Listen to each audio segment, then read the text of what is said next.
विचार करना कैसी कैसी हमारी परिणति है। कौन ज्ञानी, कौन ज्ञानी, कैसा ज्ञान। जैसे कल चारित्र को रत्न कहकर चारित्र की शुद्धि की बात की थी, अब ज्ञान को भी रत्न कहकर सम्यक ज्ञान रूपी रत्न को संभालने के लिए कह रहे हैं कि ज्ञान के द्वारा या ज्ञान में जो जो मुझसे दोष लगे हैं उसके लिए भी क्षमा याचना कर लो। कल तक चारित्र में लगे हुए दोषों की क्षमा याचना, निंदा, गर्हा, आलोचना, प्रतिक्रमण, प्रायश्चित सब कुछ कर लिया। अब जो जो मेरे द्वारा ज्ञान में, सम्यक ज्ञान में या सम्यक ज्ञानियों में जो मैंने दोष खोजे हैं, सम्यक ज्ञान में जो दोष खोजे हैं, उसको खाली करने की बात कह रहे हैं। मन की शुद्धि, अब ज्ञान की शुद्धि। कल तक मन की शुद्धि कही, अब तुम्हारा जो ज्ञान है उस ज्ञान की भी शुद्धि कर लो। ऐसा कोई जीव इस ब्रह्मांड में है ही नहीं है। रवि भैया ज्ञानी हो? रवि भैया ज्ञानी हो? खड़े हो जाओ, आज खड़ा करके पूछता हूं तुमसे। रवि भैया ज्ञानी हो? जोर से बोलो। नहीं है, ज्ञानी नहीं है। ये बोल कौन रहा है फिर? बोल कौन रहा है? ज्ञानी नहीं हो तो बोल कौन रहा है? अज्ञानी शिखर चंद जी बोलता है। ये कौन है? ये जड़ पेन है, ये अज्ञानी है, ये कहता है मैं ज्ञानी नहीं हूं। कैसी दुर्बुद्धि, कैसी दुर्बुद्धि जीवों पर चढ़ी है। अपने ज्ञान से ही अपने अज्ञानीपना का सबूत दे रहे हैं। ज्ञानी हो क्या? ज्ञानी नहीं हो तो कौन बोल रहा है? ज्ञान फिर किसमें है? जो ज्ञान सहित होता है वही तो ज्ञानी होता है। अंतर इतना है, किसी के पास 2 रुपए है, किसी के पास 200 रुपए है, किसी के पास 2 करोड़ है, पर 2 रुपए वाले के पास पैसे नहीं है ना, 2 रुपए वाला धनी नहीं है ना। फिर क्यों अपने आप को अज्ञानी कह रहे हो? पूरा जीवन बर्बाद कर दिया रवि भैया ने कि मैं अज्ञानी हूं, मैं अज्ञानी हूं। अरे अज्ञानी होते तो तुम जड़ हो जाते, तुम अज्ञानी नहीं हो। ज्ञानी होते हुए तुम अज्ञानी अपने आप को सिद्ध करना चाहते हो। आप बोलो ज्ञानी हो कि अज्ञानी? अगर अज्ञानी कह रहे हो तो जड़ हो। आज से भोजन करना, बोलना, सुनना सब बंद कर देना। अज्ञानी हो? दोनों मना कर रहे, फिर हो कौन? अजीब हो कि जीव? अजीब ही हो, अजीब ही हो। ना जीव है ना अजीब है, फिर अजीब ही हो। ज्ञानी हो? नहीं है। अज्ञानी है? नहीं है, फिर हो कौन? ज्ञानी भी है और अज्ञानी भी है। 200 रुपए की अपेक्षा से 2 रुपए 20 रुपए वाला कम धनी है, पर धनी तो है। उस सत्ता को क्यों नहीं स्वीकार करते? ज्ञान प्रत्येक जीव में होता है, बिना ज्ञान के जीव होता ही नहीं है। मान लिया क्या?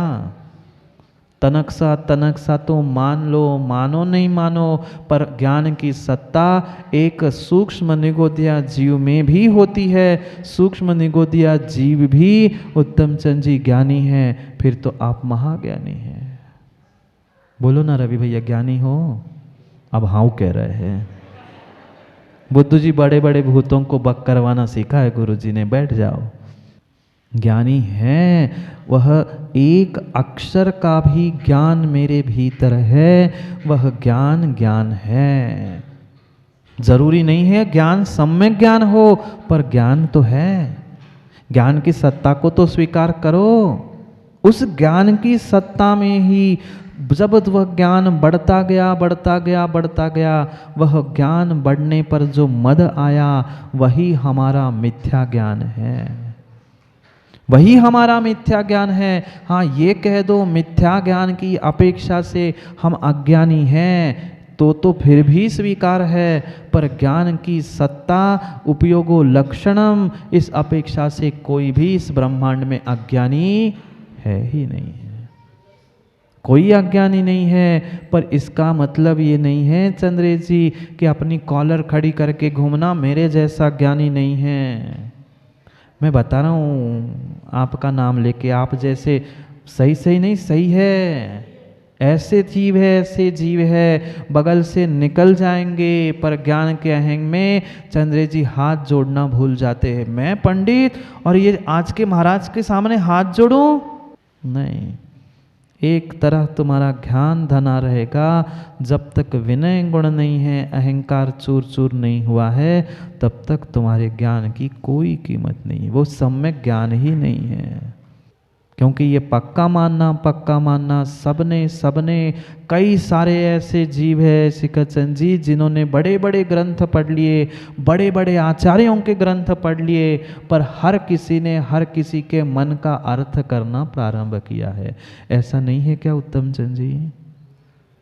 ऐसा ही है, हर किसी ने हर किसी के मन का ही अर्थ निकालना प्रारंभ किया है। क्योंकि आगम में श्लोक है, अयम अर्था शब्दा ब्रुवंतिना। ये जो शब्द है, आगम है, शास्त्र है, जिनवाणी है, ये कभी नहीं कहती कि मेरा अर्थ अमुक है, मेरा अर्थ अमुक है, फलाने चंद ने ऐसा अर्थ कर दिया, फलाने कपूर ने ऐसा अर्थ कर लिया, हो गया जिनवाणी का अर्थ। आज ही विडंबना क्यों मची है?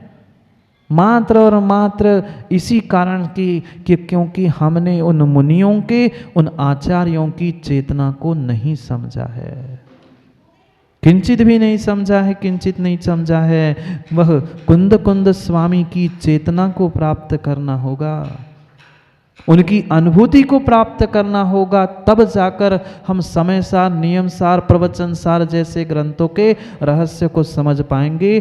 कोरी जय बोलने से काम नहीं बनेगा चंद्रे जी।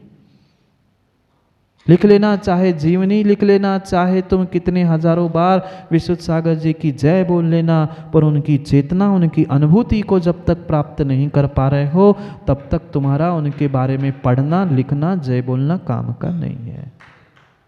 बुरा लग जाए, येन लग जाए, पर सुधार तो करना पड़ेगा, उसके बिना काम होने वाला नहीं है। जहाँ विषमवाद है, जहाँ लड़ाई है, जहाँ युद्ध है, वहाँ पक्का मानना सच्चा ज्ञान नहीं है। जहाँ ज्ञान का वजन होता है, वहाँ अपने आप झुकाव, विनम्रता, विनय होती ही है। फल से लदे हुए पेड़ को जाके देख लेना, जिन जिन पेड़ों पर फल लगे हैं, उनकी डालियां तुम्हें झुकी हुई मिलेगी, और जिनके पेड़ों पर फल नहीं लगते, वे अशोक वृक्ष की तरह सीधे खड़े मिलते। देखा अशोक वृक्ष, कभी उसकी डालियां झुकी नहीं मिलेगी, क्योंकि फल ही नहीं है।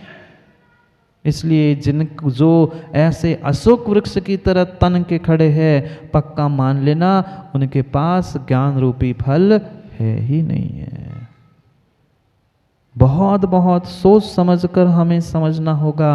अहंकार का जहाँ दावा नहीं है, विलीन कर लिया है मद को, विसर्जन कर लिया है मद को, वास्तव में वही सच्चा ज्ञान है, सम्यक ज्ञान है, अन्य कोई नहीं है। अरे ग्रंथ पढ़े, श्लोक पढ़ लिए, सब कुछ रट लिया, ये तुम्हारा क्षयोक्षम बुद्धि हो सकती है, पर ये क्षयोक्षम बुद्धि मतलब सम्यक ज्ञान नहीं है। मतिश्रुत ज्ञान वर्णी का क्षयोक्षम भिन्न है, और आत्मक ज्ञानम स्वयं ज्ञानम ज्ञानात अन्य करोचिकिम। आत्मा का ज्ञान नहीं है। मुनियों ने जिन भावों से, जिन अभिप्रायों से वहाँ क्या लिखा है, उसको जानने का अगर तुम्हारा भाव नहीं है, तो ज्ञान ज्ञान नहीं है। नहीं समझे हैं हम, नहीं समझे हैं आज तक रहस्य को, क्योंकि उनकी झलक हमारे झलक तक नहीं पहुंची, या हमारी ललक उनके झलक तक पहुंचने की, अनुभूति तक पहुंचने की भाव ही नहीं है। कैसे पहुंचेंगे बाबा राजकुमार जी, कैसे पहुंचेंगे वहां तक? जब तक हम अहंकार से खाली नहीं होंगे, तब तक सम्यक ज्ञान से भरने वाले नहीं हैं।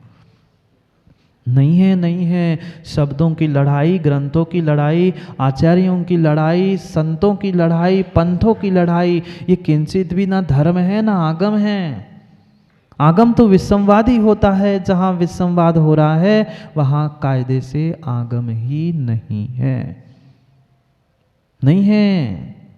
किसी भी ग्रंथ पे, किसी भी टॉपिक, हाँ चर्चा भिन्न विषय है, पर विषमवाद आज तो उस पे ही लड़ते दिखते हैं। नहीं देखा क्या उत्तम चंद जी आप लोगों ने? हमने तो देखा बड़े बड़े ज्ञानी लड़ रहे हैं, तलवार लेकर तो लड़ नहीं रहे हैं, वो शास्त्रों को लेकर और व्हाट्सअप को लेकर लड़ रहे हैं। ये यहाँ से डाल रहा है, वहाँ से डाल रहा है। अरे हंसी किसकी कर रहे तुम? बातें ही करनी है, एक स्थान पे आओ ना। वहाँ तो शादी पार्टी में खाएंगे और व्हाट्सअप में एक दूसरे की बुराई करेंगे और कह रहे हैं हम ज्ञानी हैं। काहे के ज्ञानी हैं? समझो समझो। अरे शस्त्र तो नहीं बचे बाबा जी, शस्त्र नहीं बचे आज लड़ने के लिए। लोगों ने शास्त्र ही निकाल लिए एक दूसरे पर लड़ने के लिए। इसमें ऐसा, उसमें ऐसा। अरे वही बात जो लिखी है, सबका सार तो एक ही है, अहिंसा परमो धर्म दया धम्मो विशुद्धो, पर ये सब हम भूल गए हैं। बहुत गहरी बात कह रहे हैं। ज्ञान है क्या? कोई किलो के भाव में, तोले के भाव में, सोने लोहे की दुकान में मिलने वाला नहीं है सम्यक ज्ञान। मुझे अपने अहंकार को चूर करके अपने भीतर से प्रकट करना है, वह है सम्यक ज्ञान। पर पहले भीतर के ज्ञान के दोषों को तो मिटा दो। वह तभी मिटेगा जब मेरे भीतर वह झलक, वह ललक आ जाएगी ज्ञान के बारे में, सम्यक ज्ञान के बारे में। मैं तो सच्चा ज्ञानी उसे ही मानता हूँ, सच्चा ज्ञानी उसे ही मानता हूँ जो अज्ञानी है। पक्का है, बहुत ज्ञानी बनना श्रेष्ठ नहीं है। थोड़ा सा भी ज्ञान हो पर सच्चा ज्ञान हो, वह ज्ञानी की पहचान है। एक निर्दोष अज्ञानी श्रेष्ठ है जो कर्मों की निर्जरा कर रहा है, पर मद से युक्त ज्ञानी श्रेष्ठ नहीं है। भले ही किसी पंडित विद्वान चंद्र जी बुरा लग जाए तो वो क्षमा करे, पर परम सत्य ये है, अगर बुरा लग रहा है तो सुधार करो, अगर आप वैसे नहीं हो तो बुरा लगने की कोई ज़रूरत नहीं है। दोनों बातें हैं। बुरा लग रहा है तो सुधार करो, और नहीं है तो फिर तुम्हें लग नहीं रहा, जो है उनको कह रहा हूँ, तुम क्यों चल रहे हो? गलत कब कहता हूँ? सही तो बात है ये। ना आगम गलत कहता है, ना गुरु कभी गलत कहता है। गलत लगती भिन्न विषय है, पर देव शास्त्र गुरु कभी माँ हमारे अहित की बात करते ही नहीं हैं, गलत बात करते ही नहीं। हमारा अहंकार उनकी बातों को गलत साबित करना चाहता है, पर वह गलत होती नहीं है।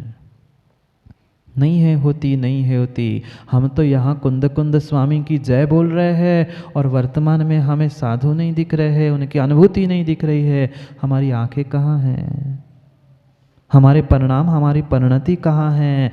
वह ज्ञानी ज्ञानी ही नहीं है जिसको दूसरे का सम्यक ज्ञान ज्ञान रूप दिखता नहीं है। क्यों नहीं दिख रहा?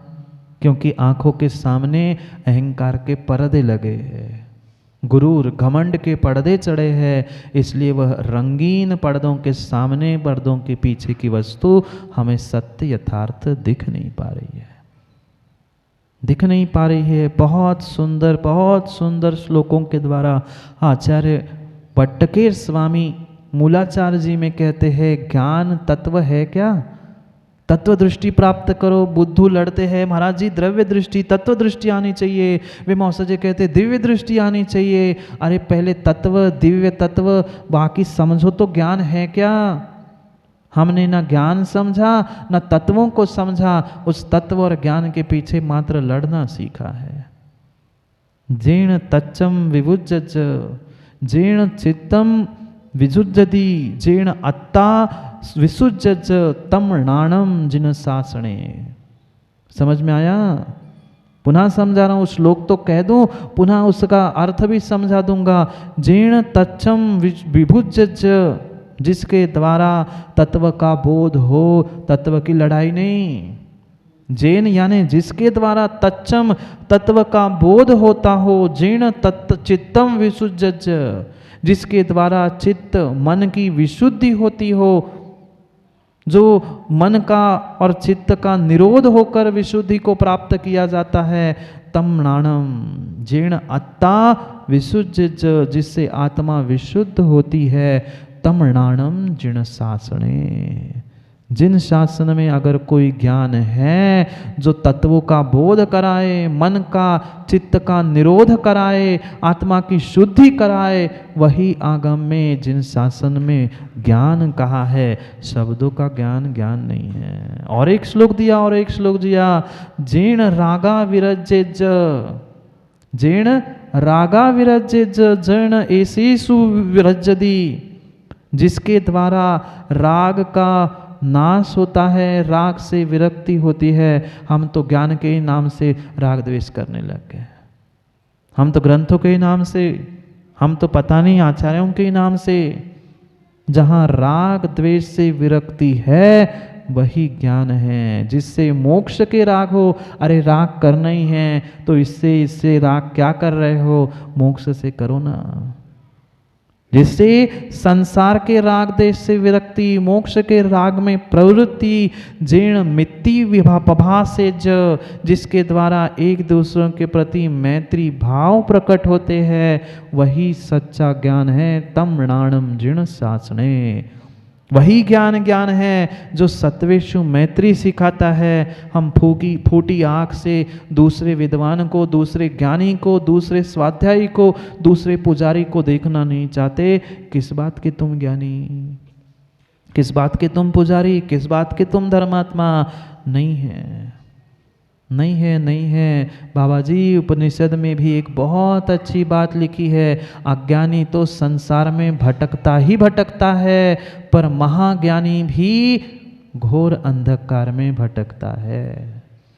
एक बात तो समझ में आ जाएगी कि ज्ञानी अज्ञानी भटकता है, अज्ञानी तो अज्ञान के कारण भटक रहा है, पर महाज्ञानी जो अपने आप को महाज्ञानी मानता है, जिसके पास चारित्र संयम जो कहा है वैसे जीने की कला नहीं है, वह नियम से महाअंधकार में भटकता है। अज्ञानी तो मात्र अंधकार में, और महाज्ञानी अज्ञानी नहीं, महाज्ञानी महाघोर अंधकार में भटकता है, क्योंकि अहम सता रहा है। कितनी एक दूसरे के प्रति मैत्री और प्रेम के भाव है। लड़ लेना, बुरा नहीं मानना, पर शिखरचंद जी ऐसे जीव नहीं मिलते। हमें तो मिले, हमें समझाना है महाराज जी 17 बार समय सार पढ़ा है। आपने कितनी बार पढ़ा? मैंने कहा भाई मैंने तो गुरु के मुख से एक ही बार सुना और पढ़ा है, मैं 17 बार पढ़ने की मुझे ज़रूरत ही नहीं पड़ी। एक ही बार मैंने गुरु के दर्शन कर लिए, मैंने समय सार को प्राप्त कर लिया। तो 17 बार पढ़ के हुए भी समय सार को जी नहीं पाया। अंतर है। सम्यक ज्ञान वही है जो सम्यक चारित्र को दिलाता है, और चारित्र धारण नहीं कर पा रहे हैं, चारित्रवान को पहचान नहीं पा रहे हैं, तो हमारा ज्ञान सम्यक ज्ञान नहीं है। बैठ जाना अकड़ के, खड़े हो जाना कितना ही अकड़ के, पर तुम्हारी अकड़ तुम्हें ही मिटा देगी, तुम्हारी ज्ञान को, चारित्र को, जीवन को नष्ट ही करके रख देगी।